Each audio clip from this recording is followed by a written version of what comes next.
15,000 pesos magkakabahay ka na. Mga kabit kayo dyan. Or baka may mga kabit kayo, pangalawang asawa nyo dyan, pwede nyo bilhan ng bahay. Na maalam na talaga siya.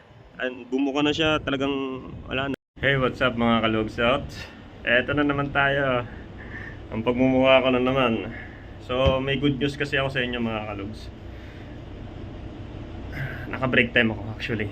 So, ayan, lumabas ako kasi nga kaya ako naka-face mask. Tapos malakas kasi yung hangin at malikabok. Alam niyo naman dito sa Saudi Arabia. Yan, naka-break time tayo guys. Sa mga nangangamusta sa akin, kamusta na rin kayo? Ayan. So, mainit ngayon dito. Nasa 46, 47 ata, 48, ganyan ang init dito. Grabe. Ay, wah. Disay. So, may good news ako. Sa mga kapwa ko OFW, saan man sulok ng mundo, baka gusto nyo magkamero ng sariling bahay sa Pilipinas. Ayan, marapit sa airport, malapit sa kung ano man. Basta yan, sa mga may gusto lang naman. May re-recommenda ako sa inyo na si Mary. Ayan, ang aking wifey. So, pwede kayo mag-inquire sa kanya ng bahay sa Pierce yun, Pierce Home. Tapos mga kondo. Ayan, may mga alam siya dyan. Ano lang, meron ako nakita kasi siya mismo ang nag-post na up to 15,000 pesos magkakabahay ka na. Ay, tanggalin na nga natin to. Ay, naglalag yung cellphone natin. Basta ilabas. Lagi nagawa yung init dito. Naano ng cellphone. Sobrang init din ng cellphone. Grabe. Ayan. Sa mga gusto lang naman, sa mga, ayan ang good news ko sa inyo, up to 15,000 pesos magkakabahay ka na. Sa mga kapwa ko OFW o kahit hindi OFW na dyan sa Pilipinas, sa mga gusto magtanong at unlimited tanong naman, may sasagot kayo niya ni Mary. Ilalagay ko sa comment section yung link ng kanyang Facebook, or direct message ko rin ako sa Facebook ko. Ilalagay ko rin yung link sa comment section. Sa mga may gusto lang, wala nang sapilitan. Ayan kasi ngayon ang kanyang trabaho, ang magbenta ng bahay, kondo at kung ano man. Kasi umalis siya sa dati niyang trabaho doon sa Furniture Republic para mabantay yung dalawang junakis namin. Ang babait kasi ngayon ng dalawa ay edad 6 tsaka 5, kabaitan. Kaya ayun, nag-resign muna siya doon. Tapos ito yung pinasukan niyang trabaho, yung sa magbenta ng bahay, kondo, kung ano man, para nasa bahay lang siya kadalasan.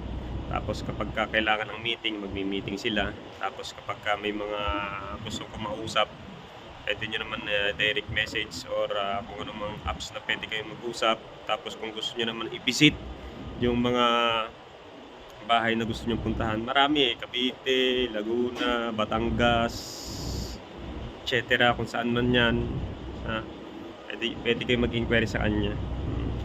Promote yan. Promote. Ito lang yung aking purpose, kaya ako nag-vlog ngayon. Para kahit pa paano naman sa mga viewer ko na karamihan kasi OFW, baka gusto nyo lang naman, mag-inquire na kayo. Unlimited naman yung pagtatanong na yan kung gusto nyo lang naman. Sa ano yan, magandang klase yung anong yan, high quality yung mga bahay dyan. So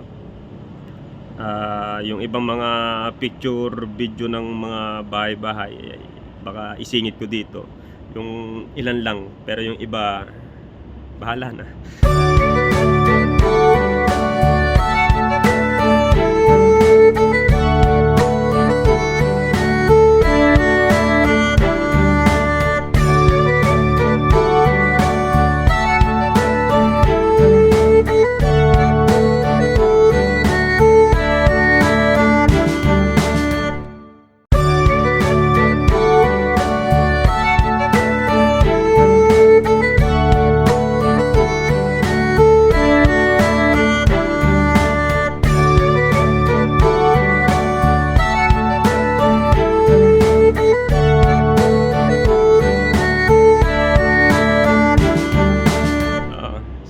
sa mga nagtatanong sa akin na sobrang busy ko dito, sobrang init oh. Grabe. Sa mga nagtatanong sa akin, bakit hindi na ako makapag-vlog, wala akong vlog, kamusta na ako. So ito nga, napaka-busy ko sa trabaho at talagang ginugugol ko ang sarili ko sa pagtatrabaho.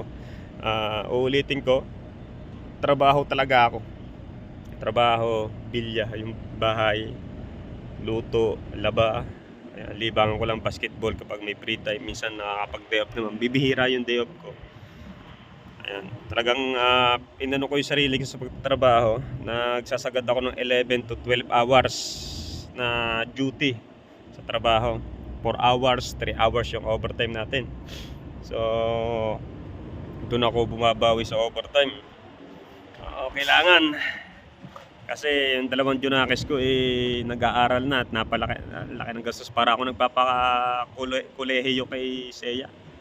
Laki ng gastos ko Seya. Hindi naman sa pag-ano, laki talaga tunay. Tapos tawag doon, ano pa ba sasabihin ko? Ayun nga. Kailangan natin magtrabaho para sa mga junakis kong yan. Ayan. Ayan sa mga ano lang naman, ilan naman yung good news ko sa inyo. Sa mga gusto lang na magkasarili ng bahay sa Pilipinas, pwede kayo mag-inquire sa akin or sa wife ko. Ayun nga, ilalagay ko yung link ng kanyang Facebook at saka link ng Facebook ko. Pwede kayo mag-direct ng message sa amin. Ayan, dyan lang sa baba, nasa comment section. Sa mga OFW or baka may mga kabit kayo dyan. Or baka may mga kabit kayo, pangalawang asawa nyo dyan, pwede nyo bilhan ng bahay. Oo. May hulugan, pwedeng cash, or pag-ibig, o kung ano man, nandyan. Magtanong lang kayo sa kanya. Tapos kapag nag-message kayo sa akin, pag sa akin kayo nag-message, ipapato ko pa rin kayo kay Mary. Para siya kasi yung mismong nagtatrabaho dyan, siya may alam. So nandito lang ako para i-promote yan. Tumutulong din ako sa kanya para magkameron siya ng client. Actually meron siyang mga kausap na, marami na siyang nakakausap na tao na nag-i-inquire ng iba mga OFW, iba mga dati niyang kakilala na gumanda ang buhay, na nagtatanong sila kung ano yung magandang bahay, magandang lugar, magandang ano yung mga ano. For sure naman yung lugar ng first home na yan ano yan, tawag doon, hindi bahain, napakaganda. At kitang-kita ko naman sa ano yung nag-visit yung wife ko sa mismong mga bahay na yun. Ang ganda. Ganda, solido. Doon na kayo sa legit. Oo. Sa mga gusto lang naman, sa mga baka may kakilala din kayo na gustong magkameron ng sariling bahay o naghahanap ng bahay na kakilala nyo sa Pilipinas, baka pwede nyo i-recommenda. Tulong nyo na lang din sa aking wifey na syempre, diba, nagka-client. Ano siya kailangan niya magka-client kasi yun ang trabaho niya. Kailangan niya makabenta, yun ang trabaho niya para mag-stay siya ng matagal sa trabaho niya. Kasi parang ano, basta ganun. Para magtuloy-tuloy. Ayan. Ayun na naman ang good news ko sa inyo. Kaya ako nagpakita ulit dito sa YouTube. Kumusta kayo? Oo. Ako ba'y na-miss nyo o hindi? Nakakamiss yung Batangas. Nakakamiss yung Pilipinas. So, ilan na ako dito. 1 year in 3 months na ako dito, guys. Diba? Tagal. Simula nung dumating ako dito, nung una, mahirap, gustong umuwi. Pero nung habang tumatagal, napapasarap na ako dito. Diba? Kasi nga, kapa. Hindi ko pa naman masyadong gamay na gamay. Yung medyo kapa-kapa ko na yung mga gawain dito. Kaya siguro yung iba, nagtatagal din dito kasi trabaho. Yung tipong may pangarap sa buhay, diba? Basta ganun. Pero hindi pa rin nawawala sa isip ko, o hindi pa rin, araw-araw pa rin ako naghahanap ng paraan para makapagtrabaho ako sa lugar ng Europe at kung saan pa man na magandang bansang puntahan. Kahit malamig, kahit nagyayelo kaya. Dito nga nung lumamig, umuusok ng bibig ko, kayang-kaya naman. Kahit mainit din, dito nga napakainit din, kayang-kaya. Basta maayos yung bansa, maganda yung magiging trabaho at mas up yung sasahurin, yung sahod, 'di ba? Sa mga gusto rin tumulong sa akin, baka may kakilala kayong mga agency diyan na legit agency. Hindi, 'wag naman yung ano, 'wag naman yung grabe magbabayad ng ano, yung ang dami kasi agency na kailangan payment first. Yung kailangan mo muna bayaran na napakamalaki, ang laki ng singil nila. Bilhin mo 10,000 real, 12,000 real. Pinakamababa ko nun na pagtanungan 6,500 real na sadik-sadik ko. Dik. Ayo ah. Lihitin mo ano yun. Arabo yan guys. So, ayun. Ang mahal. Hindi kaya eh. Mabuti ba kung ang sahod ko dito sobrang taas. Yung tipong 2 months, 3 months ko lang makukuha yung sinisingil nilang ganun kalaking pera kayang-kaya ko naman magbigay ng ganun. Pero pagka ano naman, hindi naman grabe. Ang mahal Tapos payment first. Ang hirap nun, ang hirap baka sakali. Tapos ang mga ano nila, mga agency nila, yung mga lugar nila nasa Dubai, nasa kung saan man. Dito sa Saudi, wala akong halos makitang agency na nakakapagpaalis sila ng ano. Hirap magtiwala. Pero sa Pilipinas guys, ang daming agency na legit. Sobrang daming agency na legit na makakapagtrabaho ko sa Europe. Yan, tingin-tingin lang sa mga ano nila. May mga Facebook page sila na million na yung follower kasi nga legit nga sila Marami ako, nakasave na sa akin lahat yung mga agency na yan sa Pilipinas, kaso kailangan ko muna umuwi tapos mag-a-apply Ganon. Ganon yung sistema. Ayun. Tatry natin. Malapit-lapit na naman kung sakali man. Try natin kasi isa rin sa pangarap kong makapagtrabaho sa Europe. Yung tipong alam ko na sa sarili ko na trabaho sa Europe, maayos na yung sinasahod ko monthly. Talagang monthly na ako sa sahod na hindi papalya. Yung tipong hindi na magugutom yung mga anak ko, pamilya ko. Yung tipong meron na sila tapos meron din ako, tapos yung tipong may savings pa na may tatabi. Yung ganun, yun yung hinahanap ko talaga na ano, na magiging trabaho. Kasi sa Europe, kaya gusto ko rin sa Europe. Meron doon pwedeng yung madadala mo yung pamilya mo doon, pati mga anak mo. Ganun. Pwede doon sa katagalan, pero sa ngayon tiis-tiis na lang. Nakapagtiis nga ako dito noong 1 year and 3 months. Namumula na yung mukha ko. Ang init kasi guys. Grabe. Tapos nagkakameron ako ng pekas. Kita nyo yung itim dito sa pisngi ko, 2 pekas. Sobrang init. Nilalagyan ko ng cream. Baliwala din. Kasi nga sobrang init. Ang lakas ng hangin Kaya ako naka-face mask Tinanggal ko lang para marinig yung maayos yung pananalita ko. Ulitin ko guys sa mga gusto lang magtanong at magkameron na sariling bahay. Ayan. Message lang kayo. Direct message na kayo dyan. Nasa comment section yung link ng Facebook page, Facebook at saka Facebook ko. Nasa baba. Ayan. Magtanong lang kayo. Unlimited laman sa mga ano dyan yung mga gusto na naman magbabahay sa Pilipinas kapag uuwi ng Pilipinas magbabakasyon. Kung gusto na naman yung sariling bahay, di ba? Meron tayong alam ko merong piris sa sa may Tagaytay guys, yung boundary ng Tagaytay tsaka boundary ng Nasugbu. Yung lugar na yon, Batulaw. Yung lugar na yon malapit sa amin. Tapos malapit sa Tagaytay as in. Kaya napakalapit na sa dagat, ang lapit na sa Tagaytay, sa malamig na lugar. Malamig yung lugar doon guys. Malamig yung lugar doon. Tapos sa mga gustong malapit sa airport, ayan, meron tayong Cavite, tapos Laguna, yung mga 1 oras o kulang 1 oras yung biyahe, nasa airport na kayo. At kung ano man, ayan. Marami dyan, marami available. Pwede nyong pagtanungan at tumingin ng mga picture, yung mga quotation, kung magkano yung magiging monthly.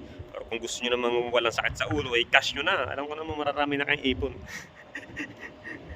Oo. Ayun lang naman. Ayun lang naman yung maiaambag ko ngayon. Sa mga nagtatanong sa akin, 'no, goods na goods ako dito. Okey na okey ako dito. Oh, nananabanan naman ako. Grabe yung mukha ko, laki na naman, 'no, taba na naman. At saka shoutout nga pala kay ano, kay Mr. K. Mr. K yung, ah, yung inano niyo sa yung ibinigay niyo sa'king sapatos bumigay na. Na maalam na. Oo, na maalam na talaga siya. Bumuka na siya, talagang wala na. Tapos kahit anong gawin kong linis sa sapatos, nilalaban ko, hindi mawala yung putik kasi nga sobrang tagal na sa akin nun. Ilang taon na ba? Sa 4 na taon na ata sa akin yun. At least 'di ba, dito ko siya talagang gamit na gamit. Ginamit ko siya ng gusto hanggang sa sobrang sira na, talagang sira na, tsaka ko siya binitawan. Ngayon, ang ginagamit ko naman ngayong sapatos, ito, bigay ni Tito Jose. Ito, ayan o. Ayan ang ginagamit ko ngayon. First day niya ngayon, actually first day. Kahapon kasi bumigay na yung sapatos na bigay ni Mr. K. At syempre ito, mga damit na ano, alam ko may nagbigay din sa akin ito. Si Mr. K din ata. Oo. Lahat ng mga nakarating sa akin na ano, naging paborito kong suotin, ayan na. Sinusuot ko talaga araw-araw. Dito sa trabaho. Sa mga kung ano man, yung iba naman nandun pa. Siyempre ginagamit ko yun. Hindi nyo lang nakikita kasi nga malayo kayo sa lugar namin. Sa mga tito and tita ko dyan, baka ampunin nyo na nga ako. Baka pwede ako dyan sa lugar nyo. Dyan ako pwede magtrabaho. Oo. Maayos naman yung trabaho ko dito, hindi sobrang hirap. Actually, hindi sobrang hirap ng trabaho ko dito. Papetiks-petiks lang actually. Hindi yung tulad ng hard work, yung talagang hard work na kailangan mo magano, pati kung saan mang pawis ilalabas. Dito, simple lang yung nagiging trabaho, lalo na nung naging ano tayo, 'di ba?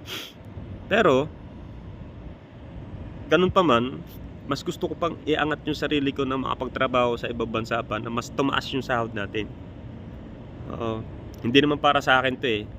Para sa akin na rin 'to, siyempre. Kailangan ko 'to para sa mga anak ko. Kailangan ko yung malakas na pangangatawan ko para sa mga anak ko, 'no, na magtuloy-tuloy yung pag-aaral nila, hindi matulad sa akin na hindi ako nakapagtapos ng pag-aaral, 'di ba? Pero kahit hindi ako nakapagtapos ng pag-aaral, kahit papaano naman medyo maayos naman yung pag-i-English ko. Makikipag-usap, yung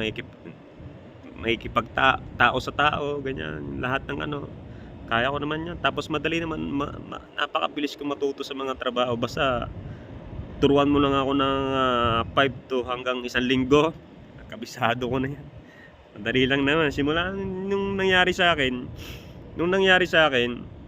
'di ba, nandito yung pinsan ko pa, ano siya yung leadman namin. Tapos yung supervisor namin Pilipino din na si Sir Romeo. Si Mio, kung tawagin si Sir Mio, ay sabay silang umalis, 'di ba? Sabay silang umalis sa trabahong 'to. Yung pinsan ko nagpunta ng Greece. Sabi niya sa akin, kasi ang sabi niya sa akin, pagkapunta ka ng Greece, ikaw naman susunod. Hanggang ngayon kasi wala pa akong balita, wala pa siyang nahahanap na katulad ng nangyari sa kanya na employer na ayun, na ginastusan siya. Tapos yung ginawa sa kanya, pagdating niya doon nagtatrabaho siya, salary deduction yung ginawa sa kanya. Mas okay yung ganun kaysa bayad ka agad dito sa mga agency. Ang hirap, baka ma-scam ka pa. Kaya ayoko magtiwala. Tapos si Sir Mio naman, lumipat ng trabaho. Dito lang din naman sa Riyadh, sa Saudi, malapit lang din naman. Mataas yung offer sa kanya. Malaki yung sahod na ibinigay sa kanya, kaya lumipat siya. Kaya ako yung naiwan dito. Ako yung naging supervisor na leadman. Dalawa yung ano ko. Kaya yung paalis na sila, automatic ako yung nag-meeting kami. Ako yung kinausap nila about dyan. So tinuruan lang ako ng wala pang 1 linggo. Madali lang naman. Ayun, supervisor leadman. Ngayon, parang nagamit lang ako.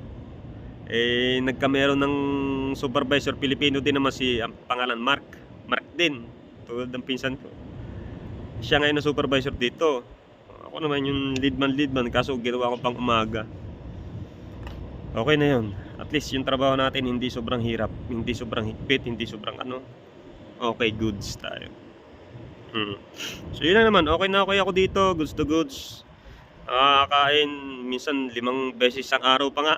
Ang lakas ko kumain kaya ang taba-taba ako. Yung mga anak ko okey naman kasi nga, bukod sa siyempre nandito ako sa ibang bansa may trabaho ako, yung wifey ko naman, yung misis ko naman, ano, umalis nga sa trabaho sa Furniture Republic, nag-ano naman siya dito sa mga pabahay o condo o kung ano man. Kaya mag-inquire na kayo. Kaya kahit papaano yung mga anak ko hindi nagugutom. Marami silang nakakain. Tapos yung lolo at lola niya ay sobrang bait niya kasi 'di ba, dalawang apo na, hindi makulit. Mahal na mahal nila 'yan, yung dalawang batang 'yan.